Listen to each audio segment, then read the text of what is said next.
Bonjour à tous et à toutes et bienvenue sur le Renard littéraire.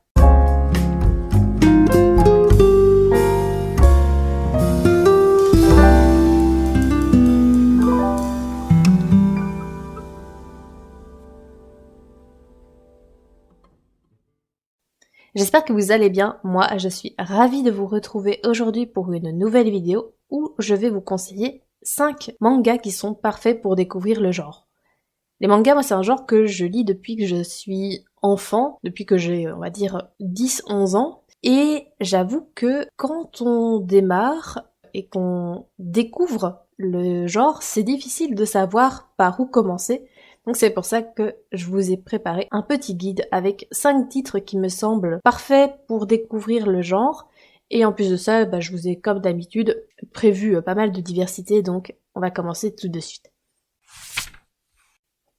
Je débute ma petite sélection de mangas parfaits pour découvrir le genre avec un gros succès de ces dernières années, L'Atelier des sorciers de Kamome Shirahama à retrouver aux éditions Pika. Dans l'Atelier des sorciers, on est dans un monde où la magie est un art que tout le monde peut pratiquer à condition d'avoir un peu d'entraînement et de pratique. Sauf que, pour pas mal de raisons, on a caché cette vérité et on prétend que seuls des sorciers de naissance peuvent pratiquer la magie. On suit plus particulièrement le personnage de Coco, une jeune fille qui a une existence paisible et tranquille, jusqu'au jour où un sorcier passe dans son village et qu'elle décide de copier ses faits et gestes, sauf qu'en faisant ça, Coco va user d'un sort interdit qui va mettre sa maman en danger. J'ai choisi cette saga déjà pour la qualité de son dessin. Les décors sont incroyablement soignés, le trait est rond, doux, sans pour autant faire shoujo old school, vraiment plus très actuel. Je crois que je ne connais personne qui ne vante pas les mérites des illustrations de l'Atelier des sorciers, et pour moi c'est clairement son fort. Après, l'histoire est plutôt facile à appréhender. Les règles de l'univers sont exposées au fur et à mesure et la mangaka nous prend vraiment par la main pour qu'on puisse découvrir en douceur l'histoire et se plonger sans difficulté dans toutes les intrigues qui gravitent autour de Coco et de ses acolytes. C'est une histoire qui prend pas mal son temps, qui a des tomes plus posés, ce qui personnellement peut me gêner un petit peu parce que je crains que l'intrigue me fasse du surplace. Et pour être tout à fait honnête, c'est un manga qui me frustre beaucoup et mon avis est plus nuancé qu'au tout début où je l'ai découvert et où j'adorais chaque tome et où j'attendais impatiemment la suite. Mais en dehors de ça, les personnages sont attachants et nuancés, ils ne sont pas unidimensionnels et ne peuvent pas être réduits à un mot-clé et à une fonction du style le rigolo de service, la brute, etc. Je me souviens que c'était quelque chose qui m'avait étonnée puisque les animés et les mangas de Magical Girl qui ont fait mon enfance n'étaient pas connus pour la complexité et le réalisme du caractère de leurs personnages. Je pense sincèrement que l'Atelier des sorciers représente une bonne porte d'entrée pour découvrir l'univers des mangas, et c'est un seinen particulièrement accessible où il n'y a pas de sang, des boyaux ou autres substances qui giclent de partout. Si vous avez du mal avec la violence qui peut se trouver dans certains mangas, que vous voulez quelque chose qui ne se prend pas la tête et qui est incroyablement doux, je ne peux que proposer Minuscule de Takuto Kashiki à retrouver aux éditions Komiko. Je vous en avais déjà parlé dans une précédente vidéo, donc je vous remettrai dans le petit i. Minuscule est un manga tranche de vie qui met en scène le quotidien de 2 petits personnages qui mesurent à peine une dizaine de centimètres, Akumei et Mikoshi. En soi, il ne se passe rien de bien exceptionnel. On suit nos protagonistes dans leur randonnée, au travail, on les voit cuisiner, jouer aux cartes, et ça passe nickel. En lisant Minuscule, on entre dans une petite bulle de douceur, un peu en dehors du monde, où on sait que, quoi qu'il se passe, tout va bien se finir. Il n'y a pas de drama, aucune prise de tête. Les dessins sont incroyablement mignons. Je pense que ça ne pourrait pas plaire à tout le monde, parce que je sais qu'il y a des réfractaires à ce style de dessin, et ne vous inquiétez pas, j'ai pensé à vous. Mais moi, c'est vraiment un chara-design que j'aime, et qui va très bien avec l'ambiance. Ça ne détonne pas, ça colle vraiment avec cette ambiance douillette et réconfortante. On va maintenant parler d'un énorme succès en librairie, Spy X Family de Tatsuya Endo, et publié chez Kurokawa.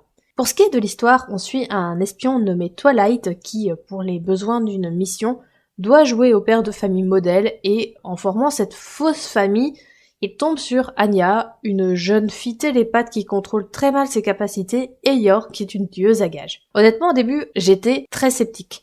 Faut dire que les shonen, c'est plus mon truc, et j'étais persuadée que je ne lirais pas ce manga. Bon, j'ai changé d'avis à partir du moment où une lectrice du book club l'a présenté, et elle a vraiment des goûts similaires aux miens pour les mangas, donc je l'ai testé et je l'ai approuvé.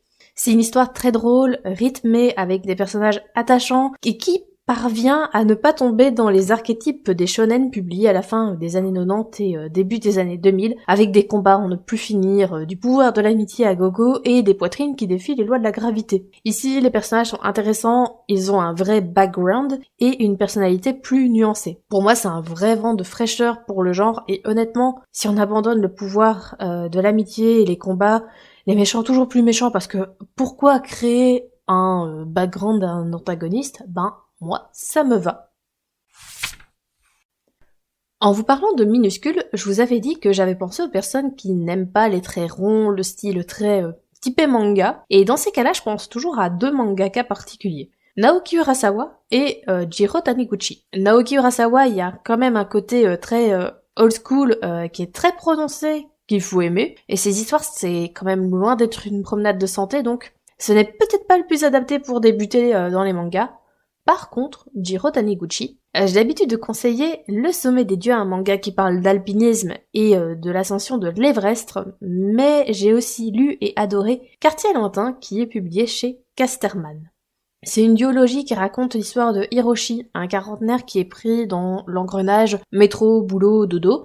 Un jour, notre protagoniste va prendre un train pour les nécessités de son travail, mais il va se tromper de ligne et ce train va direction sa ville natale. Autant profiter de cet imprévu pour aller se recueillir sur la tombe de ses parents, mais pendant qu'il se recueille, il va être pris de vertige et il se passe un événement étrange. Il retourne dans le passé lorsqu'il était adolescent.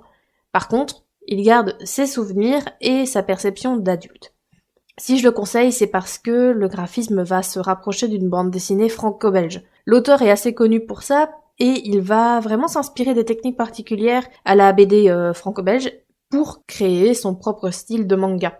Et puis l'histoire est très belle. C'est poétique, doux, amer et délicat. En l'ayant découvert avec Le Sommet des Dieux, j'ai été agréablement surprise de ça parce que Le Sommet des Dieux se prête quand même bien plus à un ton plus abrupt et sec qu'à la poésie. On va y parler de traumatisme infantile, de l'enfance, de l'adolescence, du temps qui passe, des regrets et de pas mal d'autres choses encore. Je pense que Quartier Lointain peut représenter un chouette tremplin, une porte d'entrée tout à fait accessible et la découverte d'un auteur vraiment culte et talentueux. Si vous aimez l'esthétique des jeux vidéo, des univers mignons et riches en magie, Beyond the Cloud est fait pour vous. C'est un manga terminé en 5 tomes et qui est écrit par Nikkei et édité chez Kiyun. Je vais éviter dans un premier temps, de vous parler de mon admiration pour le graphisme du manga et plutôt vous raconter de quoi ça parle. Dans Beyond the Cloud, on suit le personnage de Théo, un garçon rêveur qui veut vivre des aventures passionnantes mais qui ne peut pas réaliser tous ses rêves à cause d'un travail qui lui prend tout son temps. Du coup, il se rabat sur la lecture. Sa vie va changer le jour où Mia, une jeune fille dotée d'ailes, tombe du ciel, et en plus de cette chute inopinée, Mia a perdu la mémoire, et ça va marquer le début d'une quête pour nos 2 protagonistes. L'univers graphique est juste incroyable, rien que les couvertures sont d'une beauté folle et indescriptible. C'est nuances, ce coup de crayon, ce chara-design tout rond et hyper détaillé, enfin c'est tout ce que j'aime, et ce qui fait que quand je vois des cases limite vides dans d'autres mangas, ça me chagrine. L'histoire est toute mignonne et doux. Du coup, même quand il ne se passe pas des événements de dingue, on peut lui pardonner. D'ailleurs, j'y pense, c'est peut-être pas le but du manga. Il y a également un côté jeu vidéo qui me plaît beaucoup, tant au niveau de la construction de l'histoire que dans l'univers en général. Je pense que ça ne pourra pas plaire à tout le monde, mais c'est comme tout dans la vie, grand moment de philosophie. Bref, c'est une histoire toute douce avec un univers cocooning et réconfortant, avec la régression qui est garantie, et de temps à autre tomber en enfance, et juste s'émerveiller des histoires sans drame ni noirceur, et des univers bien douillets, fait du bien.